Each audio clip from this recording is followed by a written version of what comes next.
जरा दिन पहले वहां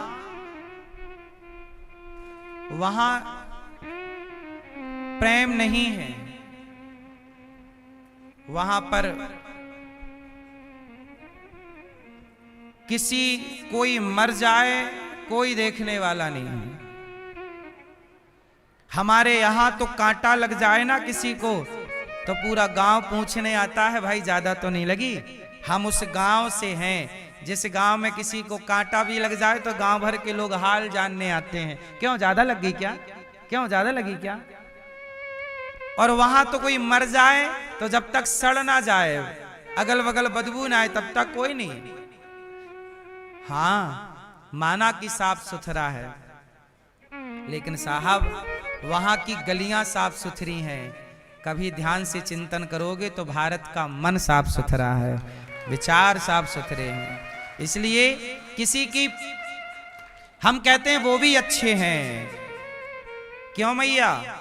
हमारी गली का कुत्ता तो मांस खाता है, हमारी गली का कुत्ता तो मलमूत्र चाटता रहता है, तो क्या हम भी उसकी तरह हो जाएं क्योंकि कुत्ता कर रहा है? बोलो, ऐसी होना है? नहीं, ये ऋषियों की भूमि है, यहां आत्मज्ञान है, आत्मबोध है। इसलिए ठंडे दिमाग से सोचिएगा, सनातन धर्म कितना श्रेष्ठ है।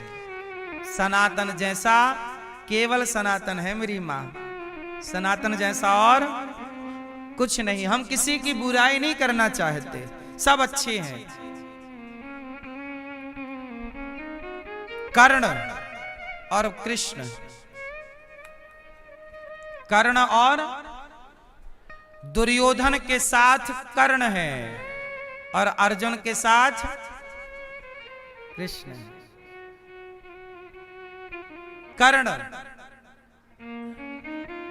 कर्ण कहते हैं, द्रौपदी तेरे 5 पति हैं, छठा मुझे बना ले, क्या घट जाएगा तेरा?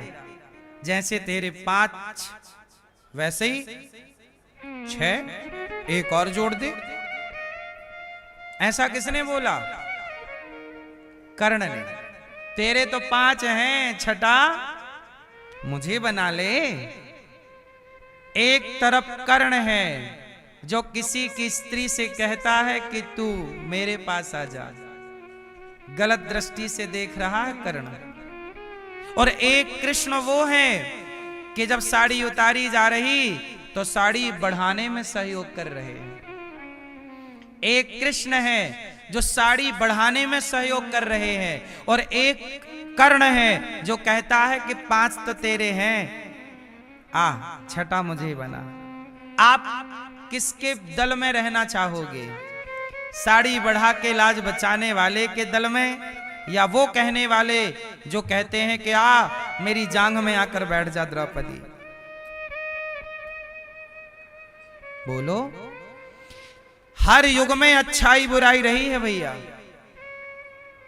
हर युग में अच्छाई और बुराई रही है। बताइए किस युग में बुराई नहीं थी और किस युग में अच्छाई नहीं थी? आज भी अच्छाई और आज भी बुराई है। चुनाव आपका है कि आप बुराई को चुनना चाहते हैं कि अच्छाई को चुनना चाहते हैं। आज भी बुराई चुनने वाले लोग हैं और आज भी अच्छाई चुनने वाले लोग हैं। कुछ लोग शराब को चुनते हैं तो कुछ लोग दूध को चुनते हैं। ये तो आपका अपना चुनाव है, डिसीजन है आपका, आपको क्या चुनना है। यदि आपने बुराई ही चुनना है तो स्वागत है, जाइए चुनिए बुराई। बुराई करने वाले को, बुरा करने वाले को कोई रोक भी तो नहीं सकता। रावण को रोक पाया कोई सीता मां को चुराने से? बोलो, रावण को चलो चुरा के ले आया, सारे लोग समझा रहे हैं रावण भैया मान जाओ, ये गलत है, तुमने गलत किया है, सिया को चुरा के लौटा दो। हनुमान जी आए समझाने, हाँ कि ना? बोलो हाँ कि ना? हनुमान जी आए, ए रावण भैया मान जा, सीता मैया वापस कर। अंगद जी आए, मंदोदरी समझाई, माल्यबंध समझाए, विभीषण समझाए, सबने समझाया, पर विनाश काले विपरीत बुद्धि, नहीं समझा। ऐसे ही है, रावण जैसे बुरे लोग यदि धरती पे हैं तो राम जैसे भले लोग भी उसी युग में धरती पर हैं। राम की मर्यादा भी आपके सामने है और रावण का कृत्य भी आपके सामने है। अब आपको चुनना है कि राम के रास्ते पर चलना है कि रावण के रास्ते पर चलना है। आप दोनों पे चलने के लिए स्वतंत्र हैं। क्यों भैया? आपका अपना निर्णय है कि आप रावण की तरह पराई स्त्री को देखना चाहते हैं या उठा के लाना चाहते हैं, या राम की तरह मर्यादित होकर केवल अपनी अर्धांगिनी के संग रहकर मर्यादा में जीवन व्यतीत करना चाहते हैं। रास्ते दोनों हैं, मेरे लिए भी दो रास्ते हैं। मेरे लिए भी रावण का रास्ता खुला है और राम का रास्ता खुला। ये तो मेरा डिसीजन है कि मैं किस पर चलूं। क्यों भैया? आपके लिए भी दो रास्ते हैं, एक रास्ता राम का, एक रास्ता रावण का, एक रास्ता कृष्ण का, एक रास्ता कंस का। आप चलिए जिस पे चलना है, चलिए, परिणाम बाद में आएगा। बोलो हाँ। इसलिए कहता हूं, बिना विचारे जो करें सो पाछे पछताएं, काम बिगाड़ें आपनो जग में होत हंसाएं। इसलिए भैया, दुनिया क्या कर रही है ये मत कहा करो कि वो क्या कर रहे हैं, उन्हें करने दो। आप धर्म के रास्ते पर चलिए, आप सही रहिए। आप गलत इसलिए ना हो जाइए कि वो गलत हैं। दुर्योधन गलत था तो क्या कृष्ण भी गलत हो जाएं? क्योंकि दुर्योधन गलत है। रावण गलत था तो क्या राम भी गलत हो जाएं? इसलिए कि नहीं जी रावण गलत है। रावण गलत है तो राम सही है। कोई गलत है, तुम शराब पी रहे हो, पियो, हम नहीं पी रहे।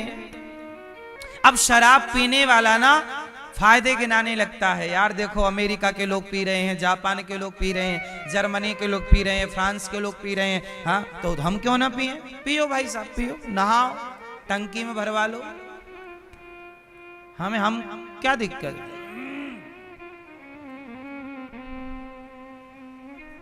क्यों भैया? दुनिया कर रही है तो तुम भी करोगे। दुनिया चूल्हे में जा रही है, तुम भी जाओगे। क्यों भैया बताओ, हम सही कह रहे हैं गलत कह रहे हैं? जो दुनिया करती है वो हमें करना चाहिए क्या? नहीं, जो सही है वो आप करें और इतना मजबूती से करें कि आपकी तरह दुनिया करना चाहे। वाह, हम भी ऐसी सही करेंगे। भगवान कृष्ण ने वही किया जो सही था।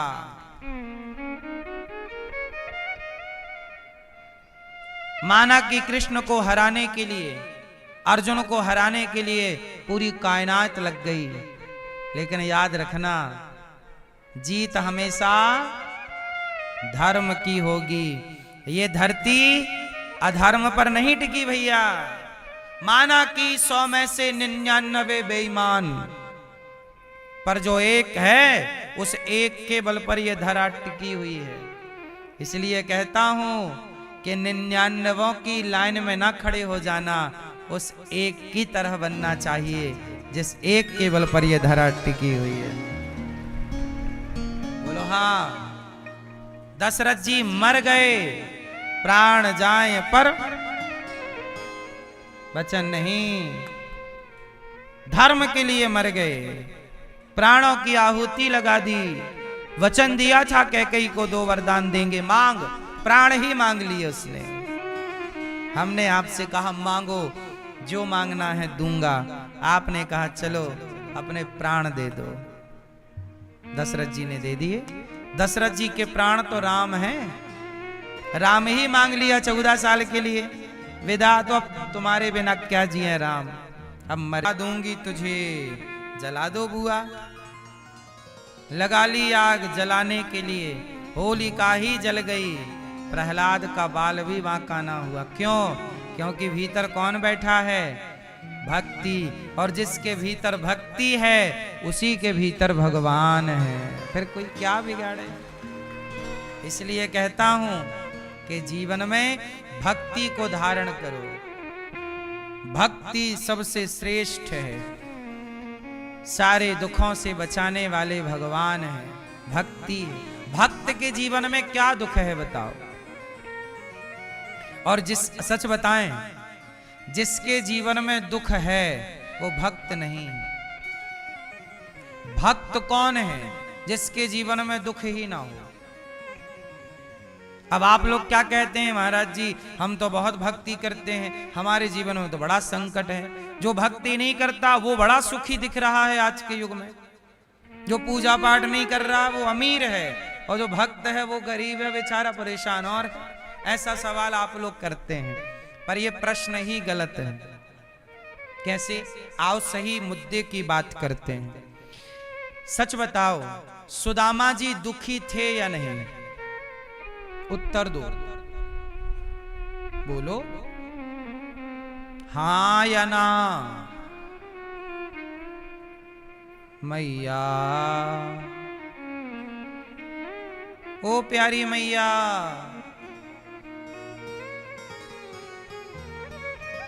बोला करो आप भी, चुप ना रहा करो।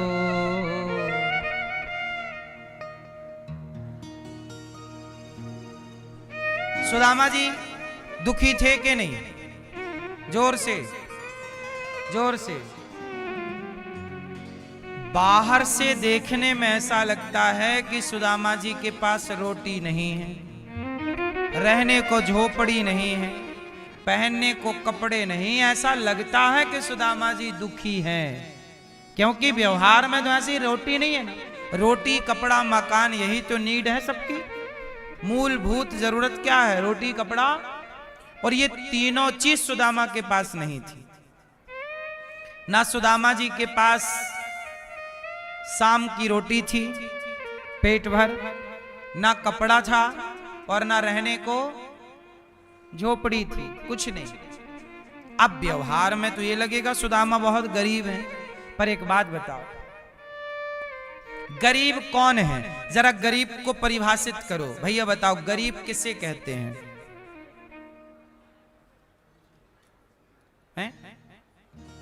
जिसके पास कुछ नहीं है। तो साधु संतों के पास भी तो कुछ नहीं है, तो क्या वो गरीब माने जाएंगे? कितने साधु संत कपड़े भी नहीं पहनते, नागा साधु। नागा साधु देखा ना? नागा साधु है, कुछ भी नहीं। ऐसे ऐसे लोग हैं कि करोड़ देने को तैयार है, महाराज जी ले लो, वो लेते ही नहीं, हमें नहीं चाहिए। बोलो हाँ। अब बताओ, वो गरीब हैं जिनको करोड़ देने के लिए लोग खड़े हैं, लो गुरुजी 1 करोड़ रुपया ले लो, पर गुरुजी बोले हम करेंगे क्या, हम तो कपड़ा भी नहीं, मस्त भगवान के चिंतन में पेड़ की छांव में बैठते हैं, मस्त रहे। अब बताओ वो गरीब हैं? गरीब की परिभाषा बताइए, गरीबी की परिभाषा क्या है? गरीब किसे कहते हैं? गरीबी की परिभाषा।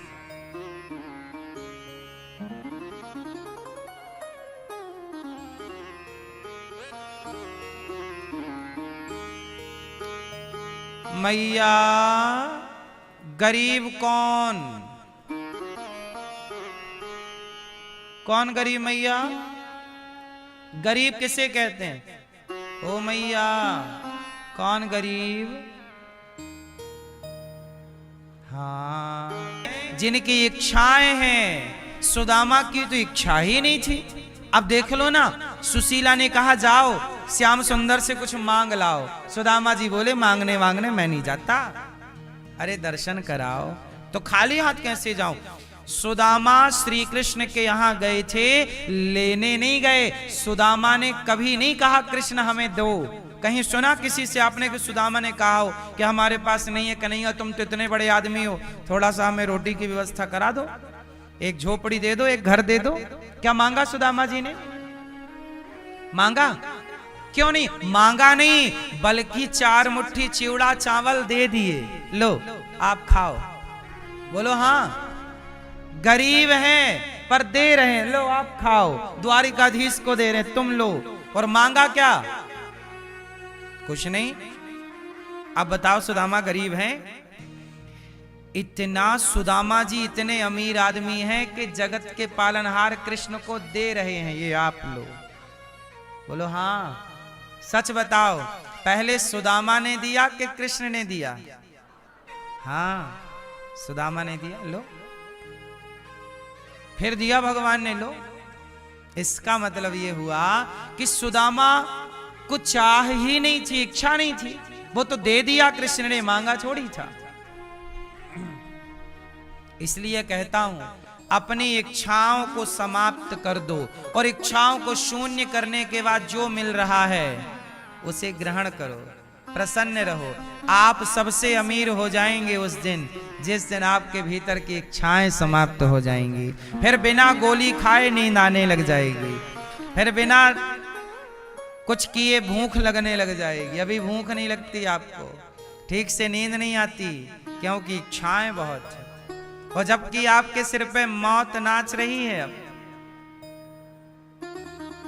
बोलो हाँ। बुढ़ापा आ रहा है ना आपका, आपके भी तो दिन कम होते जा रहे हैं। आज का सूर्यास्त होते ही आपकी जिंदगी का एक दिन आया। बेटा पढ़ते ही नहीं, ज्यादा पढ़ाने का दिया तो मार डाला, हाँ या ना? फिर वो 14 साल का भेजते तो ये करते क्या? लेकिन धन्य है राम के 14 साल वनवास गए तो रोए नहीं, पिता को कोसा नहीं, अपने उस 14 साल को बेहतर से जिया। बोलो हाँ। राम जी समाज का आईना है, दर्पण है। राम जी ये कहना चाहते हैं कि समय कैसा भी निर्मित हो जाए, परिस्थिति सिचुएशन कैसी भी हो, पर उसे एंजॉय करो, आनंद से जी लो, काट लो वो समय। क्योंकि काटना तो है ही, तो रो के काटो या हंस के तो क्यों ना। राम के वह 14 साल ही इतिहास में दर्ज हैं। बाकी राम जी ने राज्य तो 13,000 साल किया। कितने साल? राम जी 13,000 वर्षों तक रहे, पर दुनिया याद केवल 14 साल करती है। आपके सुख के दिन कोई नहीं देखता, आपके संघर्षों के दिन दुनिया देखती है। संघर्षों में अपने मन को काबू रखना और संघर्षों में जरा सही निर्णय लेना, क्योंकि विषम परिस्थितियों में लोग डिसीजन गलत ले लेते हैं। जब आपके जीवन में दुख आता है, जब जीवन में संकट आता है, उसी समय आप लड़खड़ा जाते हैं और उसी समय आपको अपने आप को संभालना होता है। अच्छे दिनों में तो सब संभाल लेते हैं अपने को, अच्छे टाइम पे तो संभालने की जरूरत ही नहीं है। अच्छे वक्त में तो हम संभलाए हैं, संभालने की आवश्यकता तो मैया तब है ना जब समय बिगड़ जाए, परिस्थितियां विपरीत हों। विपरीत विषम परिस्थितियों में भी आप निर्णय सही ले रहे हैं, ये आपकी समझदारी है। सही है। राम जी ने 14 साल में वो निर्णय लिए जिन निर्णयों को आज तक सृष्टि याद करती है, याद करती रहेगी।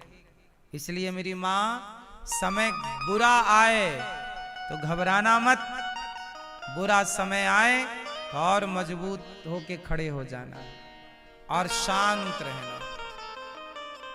राम कैसे रहे? शांत, प्रसन्न।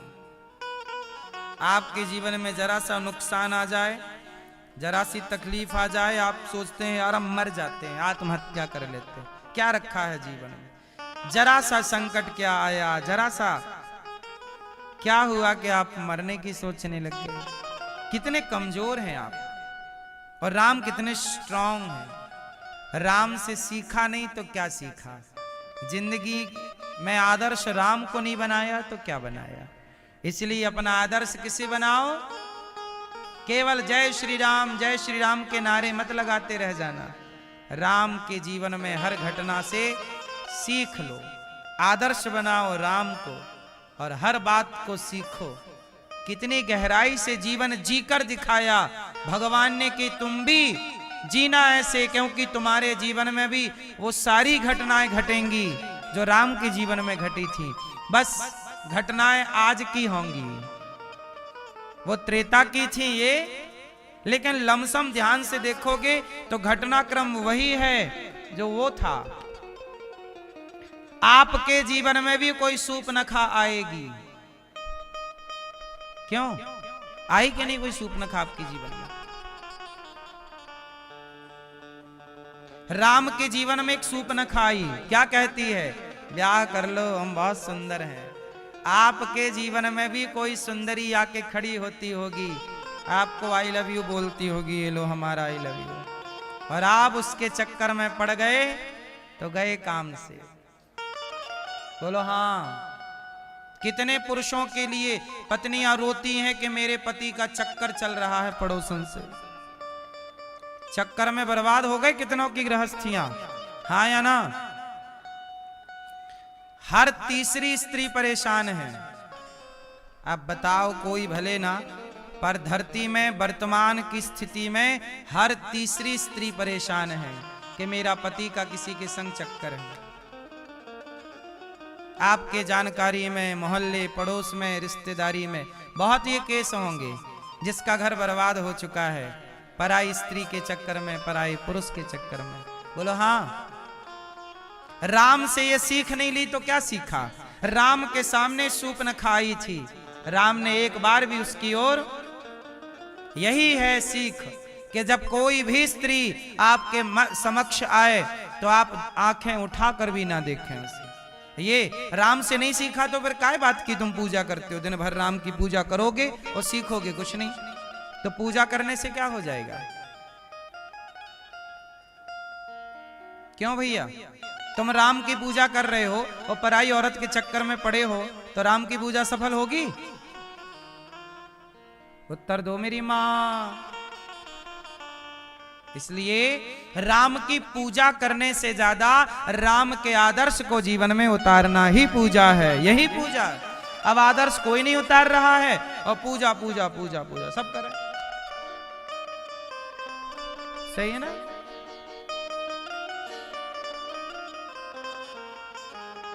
इसलिए कहता हूं, राम का हर निर्णय हमारा और आपका डिसीजन है। एक अच्छा मैं आपको अच्छा इंसान बनाने की बात कर रहा हूं। यदि आपने ठान लिया है कि आपको एक अच्छा शैतान बनना है तो फिर मेरी कोई भी बात आपके लिए नहीं है। मेरी हर बात उसके लिए है जो ये अंदर से ठान ले कि मुझे एक अच्छा इंसान बनना है, चाहे वो पुरुष हो या स्त्री, ये उसके लिए मेरी बातें हैं। यदि आपको शैतान बनना है तो आप फिर मुझे ढोंगी पाखंडी समझ लेंगे, अरे तो बातें हैं, कोई बात नहीं।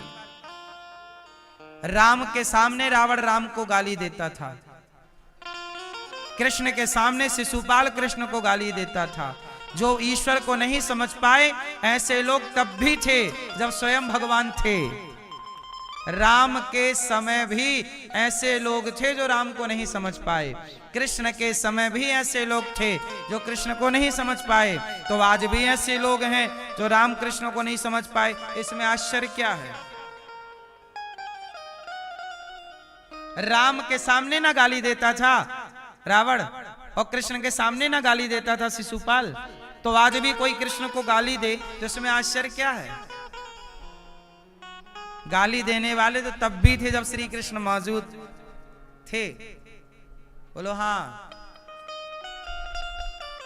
इसलिए मेरी मां, संसार को मैं नहीं समझा पाऊंगा, जितना समझा पा रहा हूं आपको समझा रहा हूं, समझ जाओ तो ठीक है, वरना कोई बात नहीं। इसलिए कहता हूं, ये दास अनिरुद्ध जो कहता है वो आपके हित भले के लिए कहता है। हाँ, ऐसे भगवान को हम नमस्कार करते। यम प्रव्रजंत मनुपेतमपेत कृत्यम द्वैपायनो विरह कातर आजुहाव पुत्रेति तन्मयतया तरवोभिनेदुस् तम सर्वभूत हृदयं मुनिमानतोस्मि। सुखदेव भगवान को प्रणाम किया भागवत जी में, 88,000 संत बैठे हैं और सूत जी आए। सूत जी का स्वागत शौनकादि ऋषियों ने कहा और कहा, देखो भागवत कहाँ शुरू हुई, 88,000 ऋषियों के बीच में सूत जी। सब शौनक आदि ऋषियों ने सूत जी का वंदन किया, खड़े होकर कहा आपकी जय हो। सूत जी को आसन दिया। शौनक आदि ऋषियों ने कहा कि बताओ हमारा कल्याण कैसे हो, कथा सुनाइए आप। भक्ति ज्ञान विराग आप तो विवेको वर्धते महान। ऐसी कथा सुनाइए कि भक्ति बढ़े, ज्ञान बढ़े, वैराग्य बढ़े। क्यों? एह घोरे कलौ प्रायो जीवश्चा सुरताम गता। इस युग में, कलयुग में प्रायः मनुष्य आसुरी स्वभाव के हो गए हैं। इस कलिकाल में लोग कैसे हो गए हैं भैया? कैसा स्वभाव हो गया है? आसुरी। कितनी भी अच्छी बातें समझाओ, कितना भी दूध दही खाने को दो, पर जाएंगे शराब की दुकान में, है ना। सुअर को कितना भी बढ़िया मखमल का गद्दा दो, इसमें सोना है, रजाई दो, इसको ओढ़ना है, और 56 भोग परोसो, पर वो ढूंढेगा नाला कहां है आसपास। हाँ या ना? कुछ लोग अपने स्वभाव से बंधे हुए होते हैं, सुअर का स्वभाव है। ऐसे ही कुछ लोग भक्ति को छोड़कर, भगवत चिंतन को छोड़कर और गलत रास्ते को चुनते हैं। क्यों मैया? भक्ति को छोड़कर, भगवान के चिंतन को छोड़कर किसे चुना?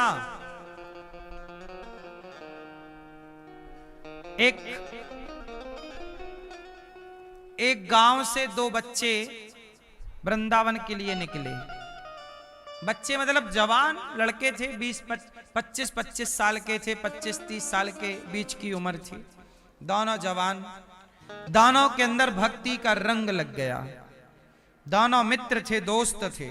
चलो वृंदावन चलते हैं। उस जमाने की बात थी जब ट्रेन व्रेन नहीं चलती थी, रास्ते कच्चे हुआ करते थे, पर दोनों का जुनून था, चलो वृंदावन चलते हैं, भगवान का दर्शन करेंगे, प्रेम से भगवान की भक्ति करेंगे। दोनों चले। चलते चलते चलते चलते कई दिन हो गए।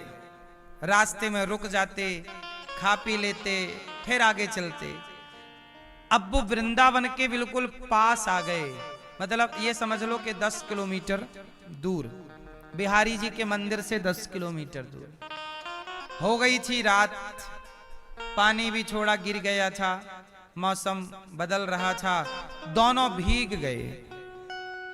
पर दोनों बोले कि सुनो, 10 किलोमीटर बचा है, रात हो गई है, अब चलो तो सवेरे की मंगला आरती मिल जाएगी बिहारी जी, अब ना रुको, सवेरे का दर्शन हो जाएगा। आए अपन लोग हैं कि तभी वहां एक गांव में लोग बैठे, अलाव जलाए, आग जलाए बैठे, और वहां एक नचनिया मस्त सुंदर नाच रही थी।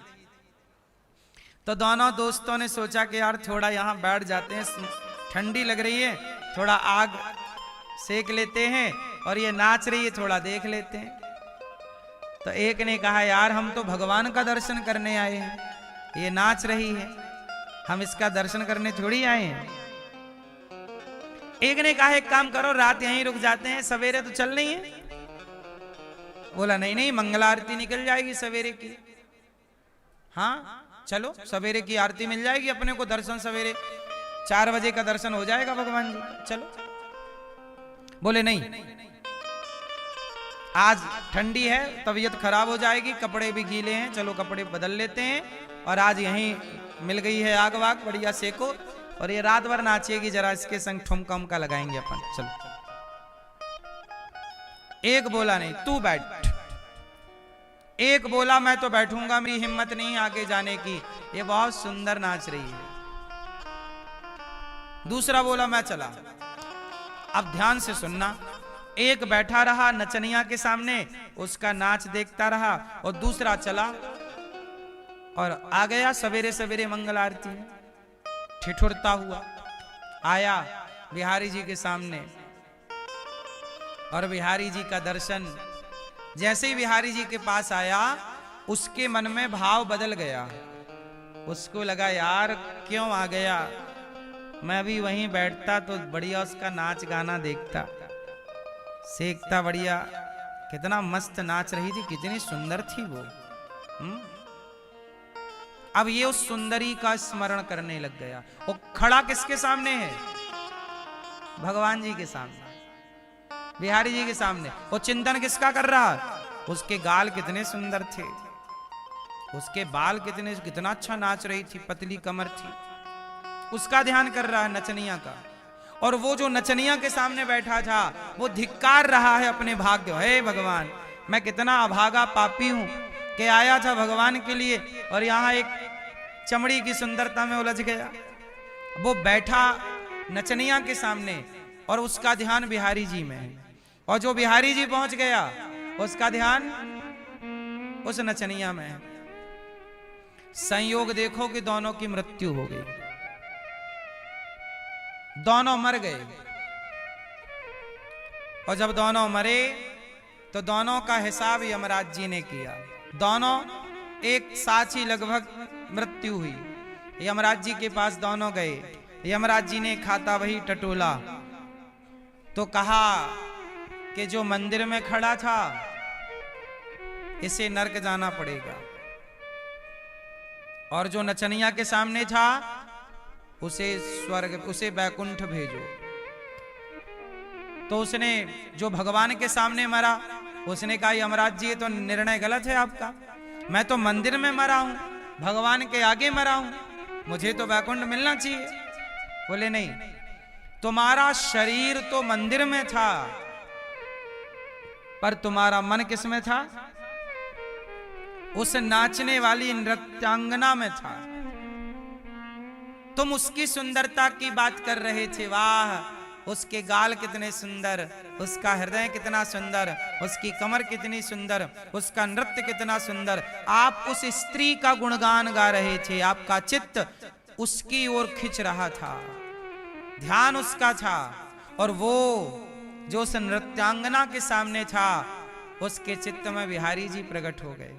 हे प्रभु, अपराधी हूं, क्षमा करना, आपका दर्शन नहीं कर सका। भगवान की छवि उसके चित्त में बसी थी।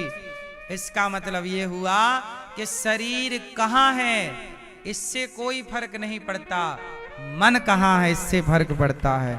इसलिए घर में रहकर भी आप दुनिया के किसी कोने में रहिए, पर अपना मन भगवान में रखिएगा, क्योंकि तन की प्रधानता नहीं है कि तन कहां है, प्रधानता किसकी है?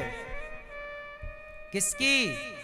मन के हारे हार है, मन के जीते जीत, मन ही मिलावत राम से, मन ही करत फजीत। इसलिए मन की गति है अटपटी, झटपट लखे न कोय, मन की जब खटपट मिटे तो झटपट दर्शन होए। इसलिए कहता हूं, मन को भगवान से जोड़ करके रखिएगा। ऐसी कथा सुनाइए कि भक्ति बढ़ जाए। इस घोर कलयुग में प्रायः लोग आसुरी स्वभाव के हो गए हैं, न तन को लगाते भगवान में, न मन को लगाते। आप कुछ तो लगाओ, किसी तरह तो अपना कल्याण करो। सौनक आदि ऋषियों ने कहा, हमें ऐसी कथा सुनाइए जिससे कृष्ण की प्राप्ति हो जाए। अच्छा बताओ, भगवान की